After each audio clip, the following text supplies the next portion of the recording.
Again, welcome to System Analysis and Design. Again, this is System Analysis and Design course.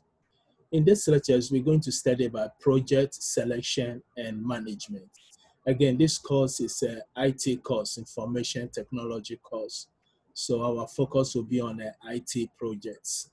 So again, our main objective is how do we select a project selection, how and also why do we select project selection.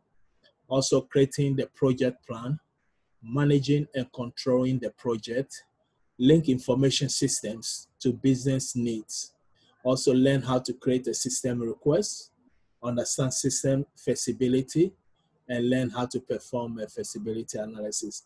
Normally we have 3 stages or 3 different types of feasibility studies. Example would be the economical, technical aspect, and also the organization. So we'll go through organizational feasibility studies, technical feasibility studies, and also economical. Technical feasibility studies is very important because if you have a project and the technology is a new technology, again, the chance of being successful in the project will be very small. It will go down because again, the technology has not been used before, so we don't know how again friendly it's going to be, how sustainable the whole project process will be. So again, we will go through all the 3 types of feasibility studies. So let's start with the project selection. Here we say the project management is the process of planning and also controlling system development within a specified time at a minimal cost with the right functionality. So project management will be more concerned about how effectively and efficient we are going to manage a project in terms of financial. The cost should be as low as possible. The quality, which is the features of the system, should be as high as possible. So we have a low cost, high quality, and also the time period should be as shorter as possible. Because as we know, as time goes on, the cost will be going on. So again, project management is a process of planning, controlling system development within a specified time at a minimal cost with the right functionality. The right functionality gives us the quality, specified time as less as possible, minimal cost also as less as possible. So a project is a set of activities. Again, we may have a very large project and we can break this project into sub-activities or tasks. And after each group finishes tasks, we can combine, integrate all the activities together. So a project is a set of activities with a specified beginning and also end point met to create a system that brings value to the business. Also, project managers always have to monitor and also control all these activities, managing the tasks, controlling the tasks, and also the roles that each member of the project plays, the coordination of all the staffs, management, etc. Normally, we start with the inception phase.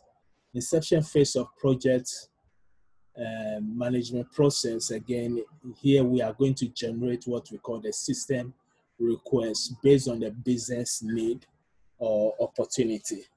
So again, this lectures is primarily will describe the project management workflow of the unified process. Again, we are focusing on IT system.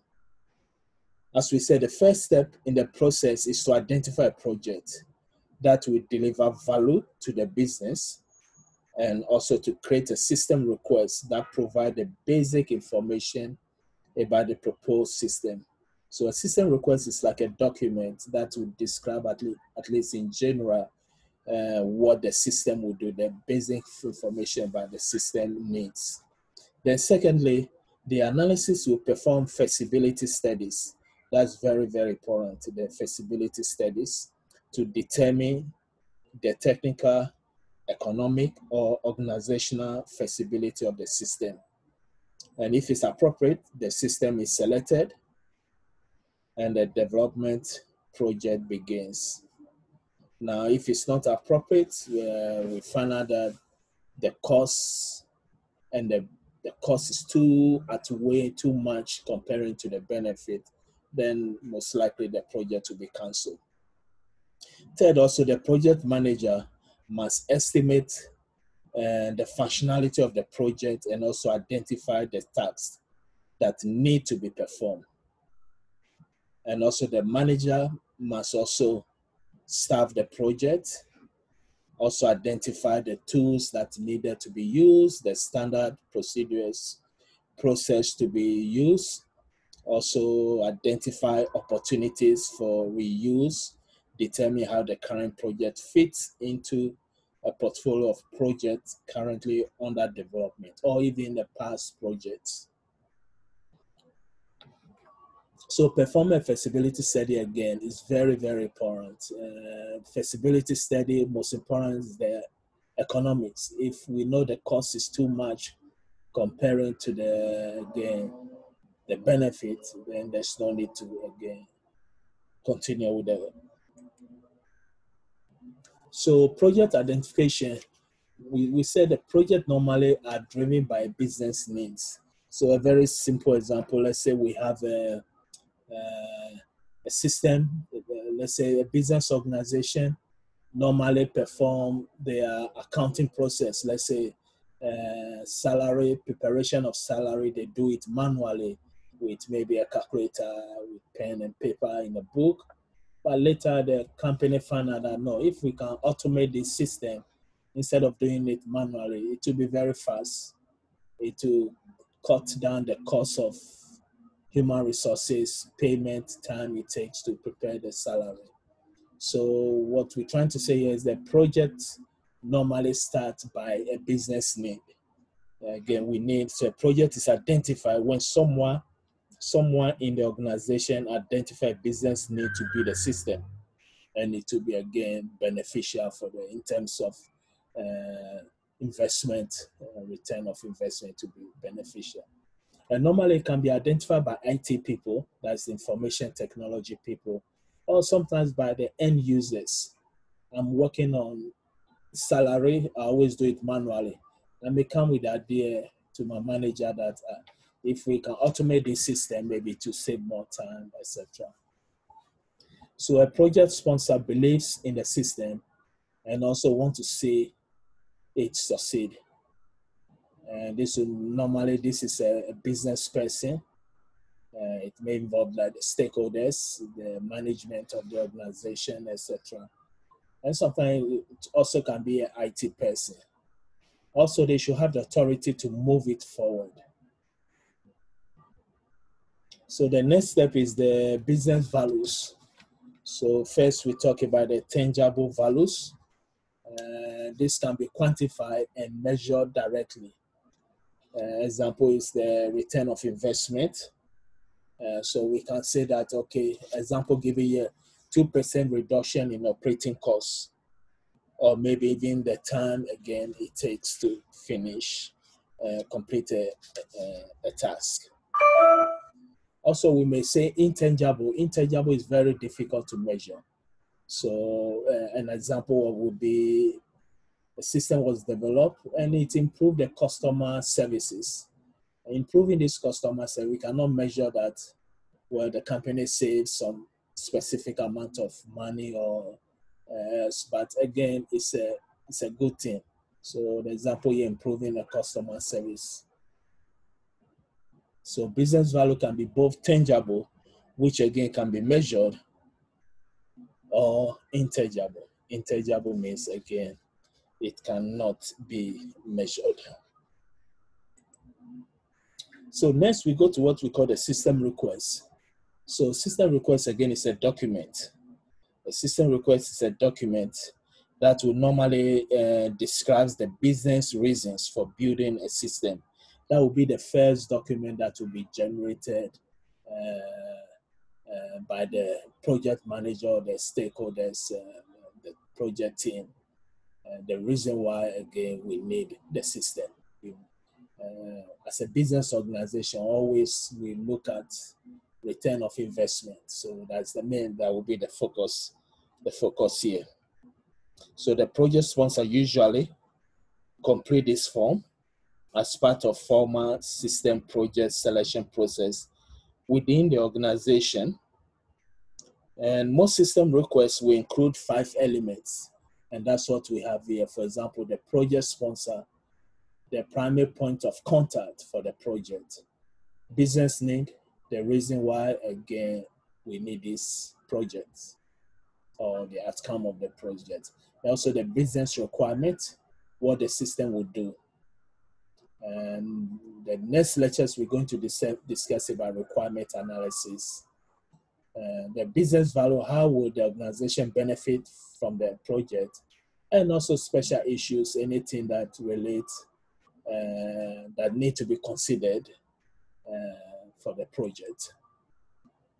So next we move to the most important phase I always say about a project, especially beginning of a project. Any project, not only IT, but any type of project, a feasibility analysis must be done, because here we don't want to spend so much funds on some project and later there's no benefit on it. Also the technology that is involved, we have to. So once the need for the system and its business requirement has been defined, the system request document has been generated.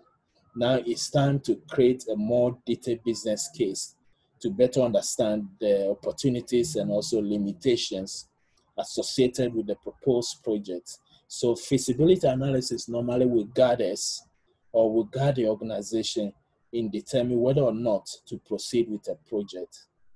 So feasibility analysis also identifies the important risk associated with the project that must be addressed if the project is approved.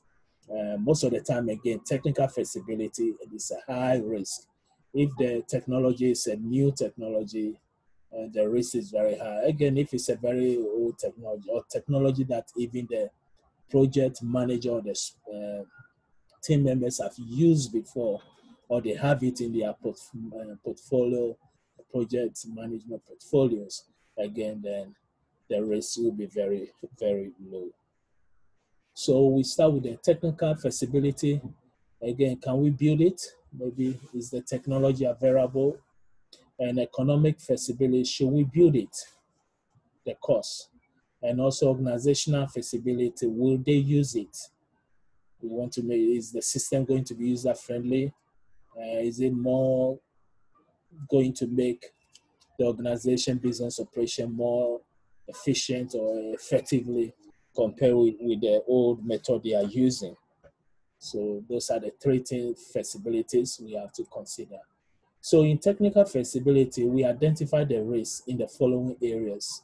The functional area, are the analysis familiar with this portion of the business?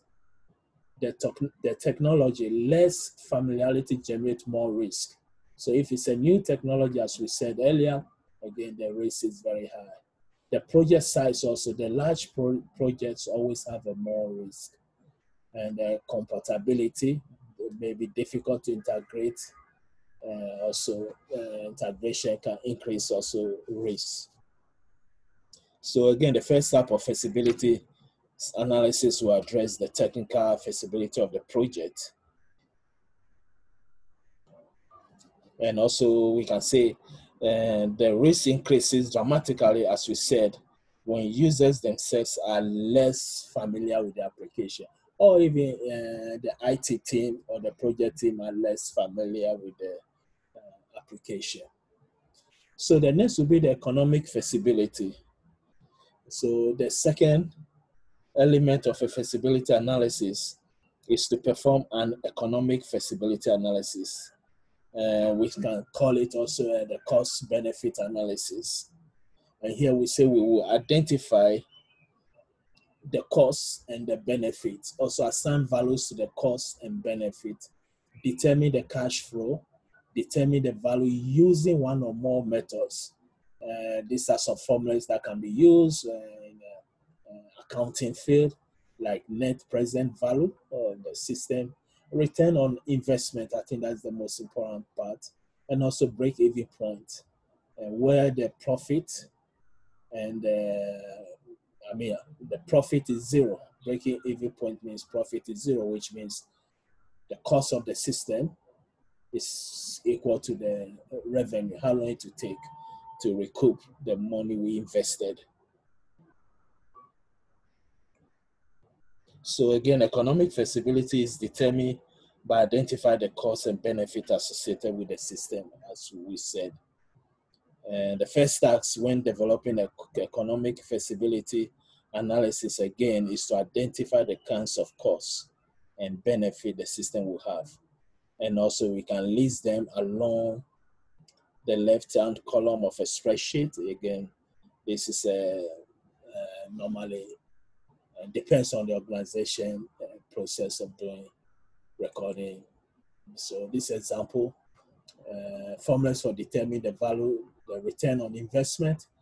We have the formula total benefit minus total cost divided by total cost. Again, return on investment, we have to do our best to generate values, quantify. So the break-even point is yearly net cash flow minus cumulative net cash flow divided by yearly net cash flow. Then present value, we have a formula for it, and also the net present value. So cost and benefit can be broken down into 4 categories. We have the cost, development costs, operational costs, tangible benefit, and also intangible benefits. So next we move to the organization feasibility. So here the question we have is, will the users accept the system? Or even will the users use the system? It's very important. And also, is the project strategically aligned with the business? Aligned with the business, we have to know. And also we need to conduct what we call the stakeholders analysis. Stakeholders analysis, very important. So conducting a stakeholders analysis, we talk about the project champion or champions. Organizational management need to be considered, the system users, and others if possible. So again, that's the last feasibility studies. We have the economic, technical, and organizational. So one way to assess the organization feasibility of a project, again, I think the most important is to understand how well the goals of the project align with the business objectives. So example would be the strategic alignment is the fit between the project and the business strategy. And the greater the alignment, which is very good, then we have maybe the less risk the project will be from an organization feasibility perspective. So for example, if a marketing department has decided to make more customer focus, then CRM, which is the customer relationship management project that produces integrated customer information, will have a strong alignment with marketing goal. CRM applications are very, very common in most business organizations, which is using data mining concept or data analysis to predict customers' behavior, so customer relationship management systems. So next we move to the project selection. So now we finish with the request. We finish with the analysis, with the feasibility analysis. We are done. We find out that everything is good. So next, then we select the project. So we go to the project selection phase. So once the feasibility analysis has been completed, it will be submitted to the approval committee or the project sponsor along with the revised system request. Now the committee then will decide whether to approve the project or to disapprove or decline the project, or table it until additional information is available. So it's up to the, now if the project approved, then we move to the next step. So here we say the project portfolio management is a very important concept here. The goals is to, again, maximize the cost benefit ratio, maintain an optimal mix of project based on the risk, size, cost, and length of time to complete. And also the purpose, scope, and the business, again, business values. One thing also is that the approval committee must be very selective about where to allocate resources, because most organizations have a limited funds. This can be involved the trade-offs in which organization must give us something in return for something else to keep its portfolio well balanced.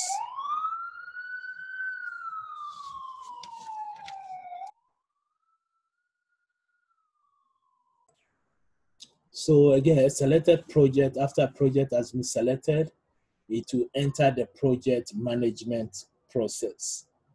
So again, the process of managing a project is again a long process, and we also have special tools that can be used, software applications.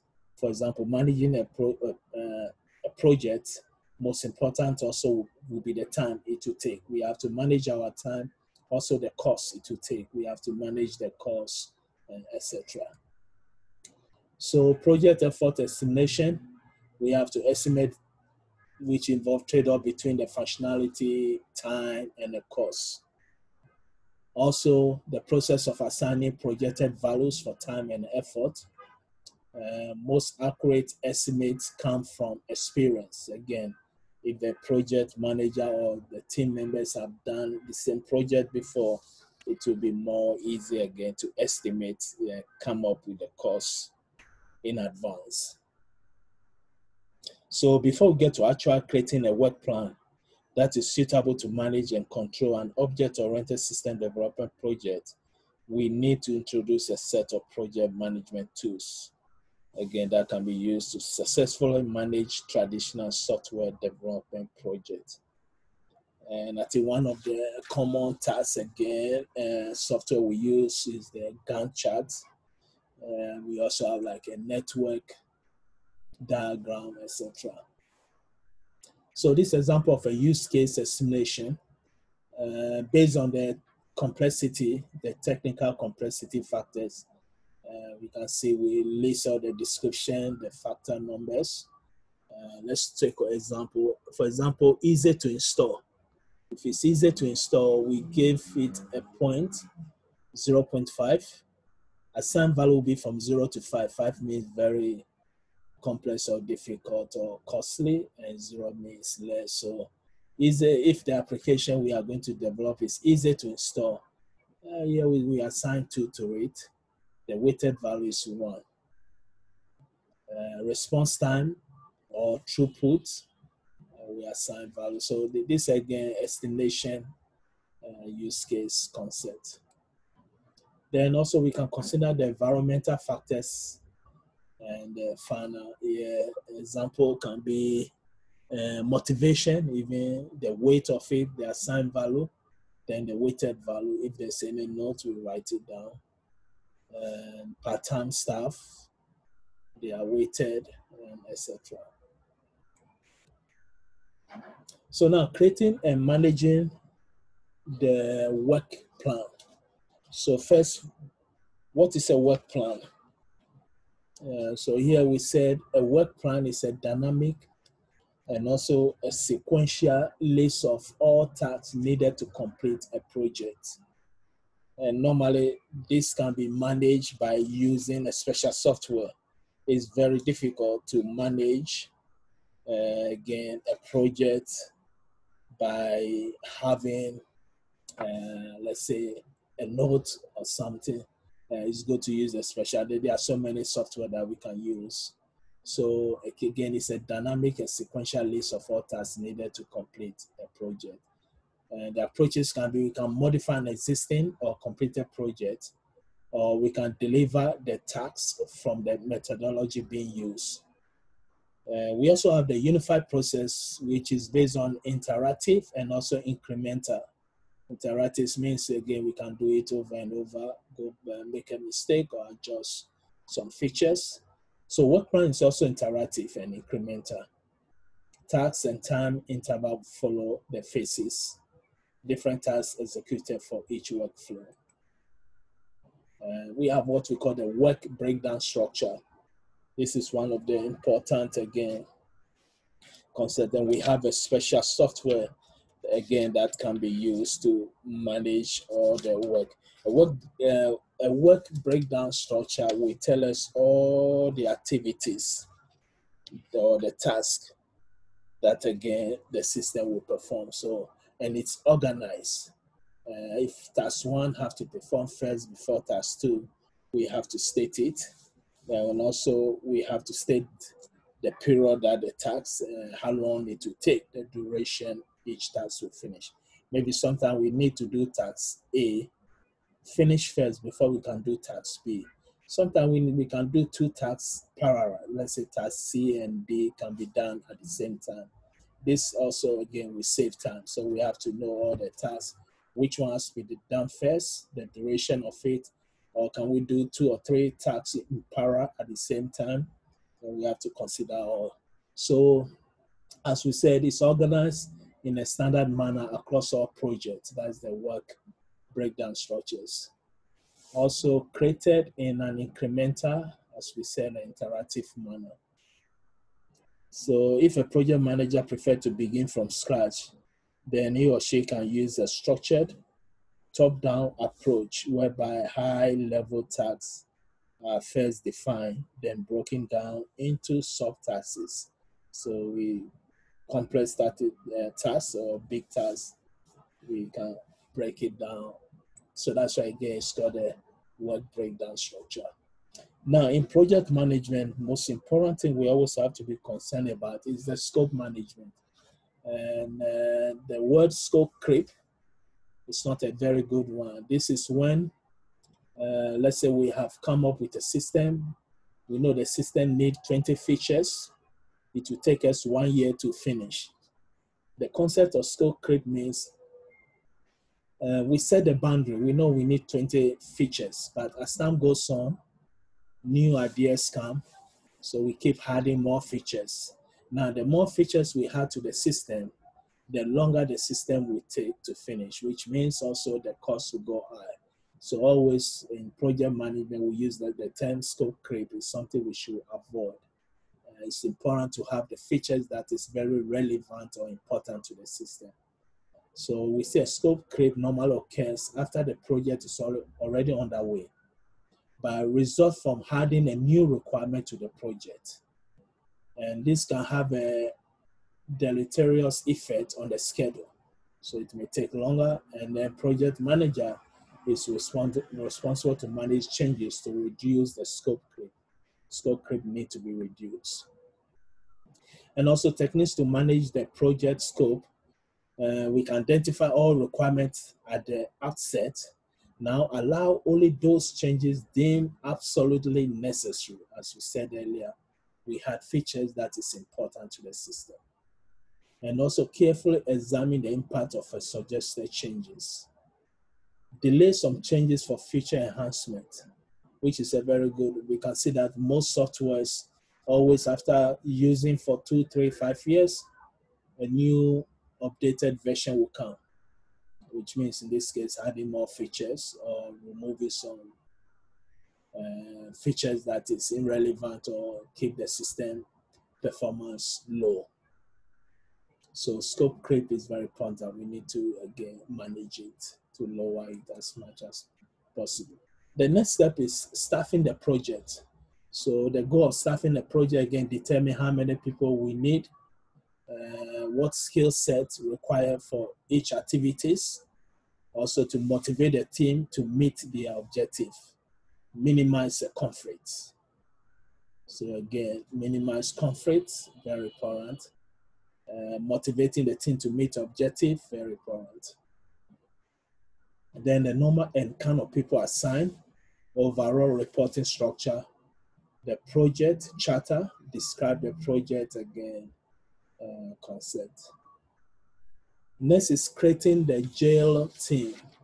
Here we see a team of people so strongly unite that the whole is greater than the sum of its parts. So the characteristics of a Jelled team will be a very low turnover rate. You have the same members to starting with the project, they are on the project always. And also they have a strong sense of identity. They're more related to the system, the feelings of enlightenment. That's why most organizations, we may have some full-time staff that are permanent. We may have some part-time staff or temporary staff just to help with the system completed in time. So this, we have some formulas for the staffing plan. They say calculate the number of people need.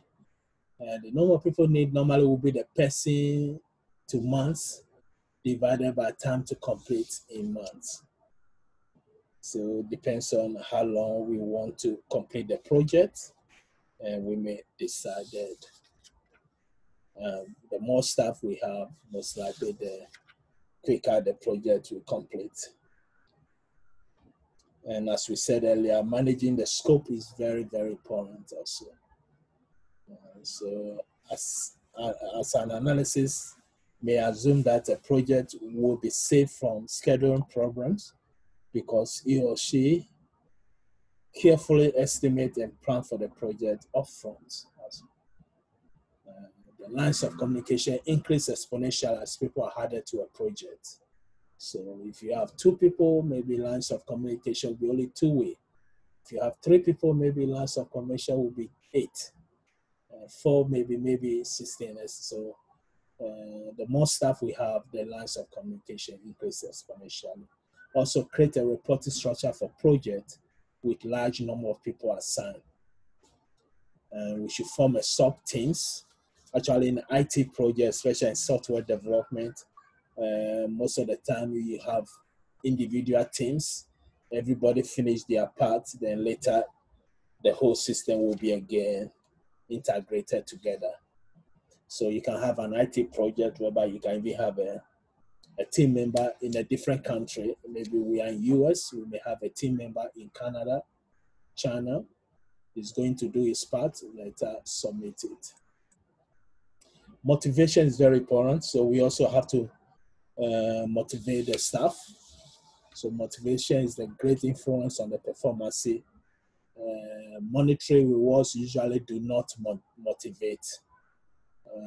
Here this says the suggested motivating techniques are 20% time rule. Excuse me. So again, the rule suggests that 20% of an employee time should be spent on some idea in which they believe. So again, this may sound very unusual, but again, this is a research that has been done. We know in the real world, again, the more income you get, the more you feel you're worth more. But monetary rewards usually do not motivate. And I think the 20% time rule is very, very important, very important. Because in the sense of this, you are giving an employee 20% of the employee time.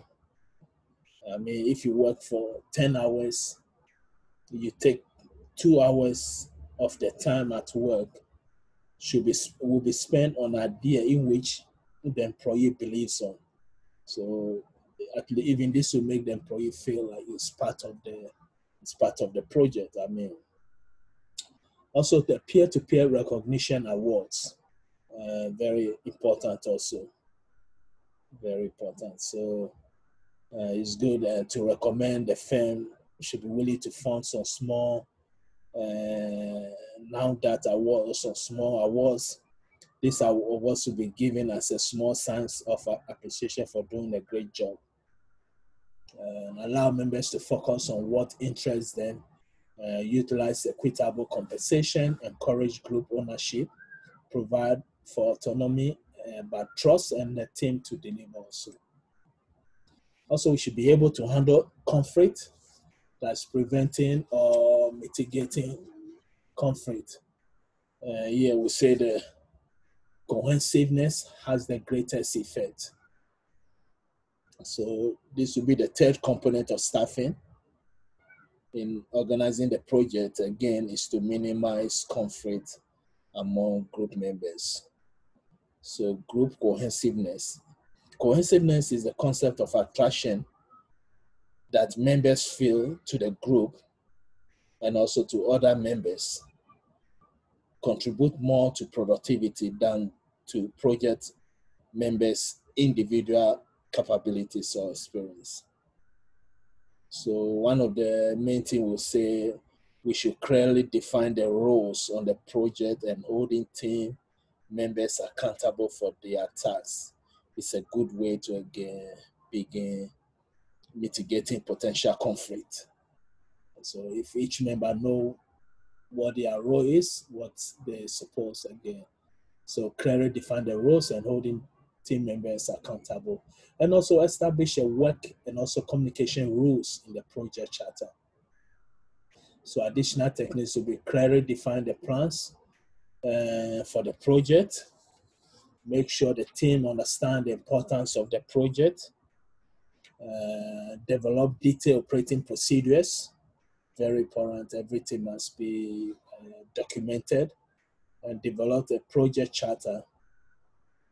Develop a schedule of commitment in advance. And also focus other priorities and their impact on the project. So I think this is a very good technique to managing a project, especially a large and complex project. Developing a project charter, detailed operating procedure, everything documented. Also the environmental and infrastructure management. So environment, we should choose the right set of tools to be used, appropriate case tools, increase productivity and centralize information, utilize diagrams. Again, in this IT, we have unified modeling language, about 15 different diagrams for again designing the system. We should also establish standards to reduce complexity. Infrastructure, document the project appropriately. Store deliverable and communications in the project binder. Use unified process standard document, and don't put off documentation as last minute task. So members of a project team need to work together, and most project management software and case tools always provide access privilege to everyone working on the team.